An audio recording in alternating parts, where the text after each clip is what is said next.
सच्ची मानिए उनमें भगवान बैठे हुए हैं। ऐसे असमर्थ माता पिता को भगवान की तरह दुलार करोगे तो तुम सदैव श्री संपन्न रहोगे, लक्ष्मी तुम्हारे घर से नहीं जाएगी।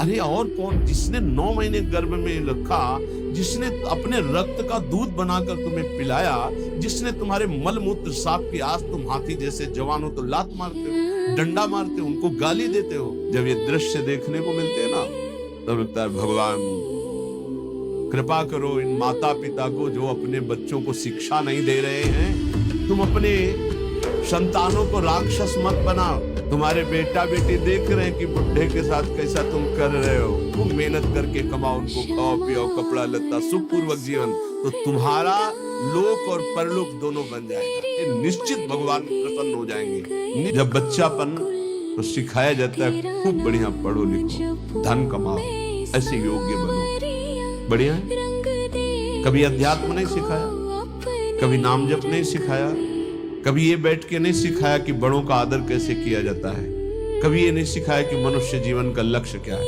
अब वो पढ़ाई लिखाई में गए, व्यसन सीख गए, व्यभिचार सीख गए, अच्छी नौकरियां पाई, पैसे हैं, और फिर घर में आकर के उन बूढ़े माता पिता को जो चलने लायक नहीं है, दरवाजा बंद करके वैसी दुर्दशा करते, मारते हैं, पूछो मत। जब ये दृश्य देखने को मिलते हैं ना, तब लगता है भगवान कृपा करो इन माता पिता को जो अपने बच्चों को शिक्षा नहीं दे रहे हैं। ये धर्म किसे कहते हैं? तुम समझते हो ये धन कमाने लायक बन जाएंगे तो तुम्हें सुखी करेंगे। ऐसे जैसे जानवर को मारते हैं ना क्रूर कर्मा लोग, ऐसे बूढ़ी माता को मारते हैं, पिता को मारते हैं, पूछो मत। तब लगता है ये जानवर पैदा हुए, ये मनुष्य रूप में पशु पैदा हुए। पशु क्या राक्षस है? भुगतोगे, ये जो कर रहे हो कर्म में भुगतोगे। तुम्हारे बेटा बेटी देख रहे हैं कि बुढ़े के साथ कैसा तुम कर रहे हो, वही इंतजाम तुम्हारे लिए रहेगा, वही इंतजाम, उससे बढ़ के ब्याज सहित। चिंता मत करो, जो बीज बोओगे वही फल काटोगे। आज देखने में लग रहा है कि माता पिता के साथ बड़ा अन्याय हो रहा है, लेकिन सत्य पूछो तो ये उनके कर्म का फल उनको देखने को मिल रहा है। न कभी राम बोले, न कृष्ण बोले, न हरि बोले, पूरा जीवन केवल इसी में लगाया, तो देख परिणाम। जिनके लिए जीवन लगाया वही तेरा जीवन लेने के लिए तत्पर हो रहा है, वो वही तेरा नाश कर रहा है। जिसको तूने सजाया वही तुझे दंड दे रहा है। क्यों?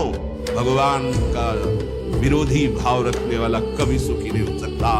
अगर हमारी आवाज आपके कान में पहुंच रही है, चाहे ऐसे समक्ष बैठे हुए या YouTube में, आपके माता पिता कैसे भी हो, हमारी प्रार्थना है यदि वो वयोवृद्ध हैं, चलने फिरने में असमर्थ हैं, तो पहले समझ लो उनकी बुद्धि भ्रष्ट हो गई है। तुम्हें मानना पड़ेगा। ये भ्रष्ट का मतलब होता है स्थिति से गिर जाना। अब वो ठीक नहीं बोलेंगे, वो आपको गाली देंगे।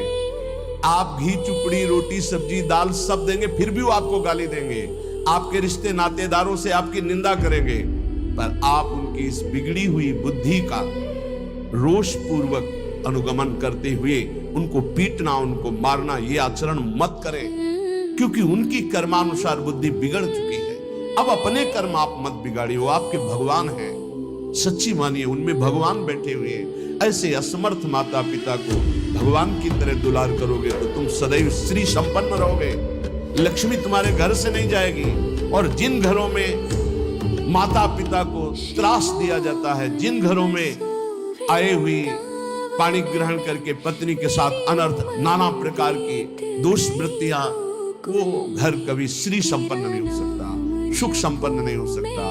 हमें बहुत कष्ट होता है जब ये बात देखते हैं कि बूढ़े असमर्थ माता पिता के साथ ऐसा व्यवहार। तब लगता है ये कलेजा है इसका हृदय है कि भगवान ने पत्थर की रचना की इसके हृदय में। अरे और कौन, जिसने 9 महीने गर्भ में रखा, जिसने अपने रक्त का दूध बनाकर तुम्हें पिलाया, जिसने तुम्हारे मल मूत्र साफ किया, आज तुम हाथी जैसे जवान हो तो लात मारते हो, डंडा मारते हो, उनको गाली देते हो। चिंता मत करो, तुम्हारे लिए ब्याज सहित व्यवस्था है, ब्याज सहित दंड मिलेगा। अगर तुम्हें थोड़ा भी ये पता है कि भगवान है तो इतना समझ लो उनके वचन भी हैं, अवश्य में वो भोक्तव्यम कृतम कर्म शुभाशुभ, शुभ और अशुभ कर्मों का भोग भोगना पड़ता है। फिर माता पिता ये तो साक्षात भगवान है। इनके प्रति ऐसा, ये कुछ भी बोले, ये हम बहुत गूढ़ बात आपको कह रहे हैं। जिसने अपने माता पिता की सेवा कर ली उसने भगवान को प्रसन्न कर लिया। उनके नाराज रहने पर, उनके गाली देने पर, उनके तिरस्कार करने पर भी।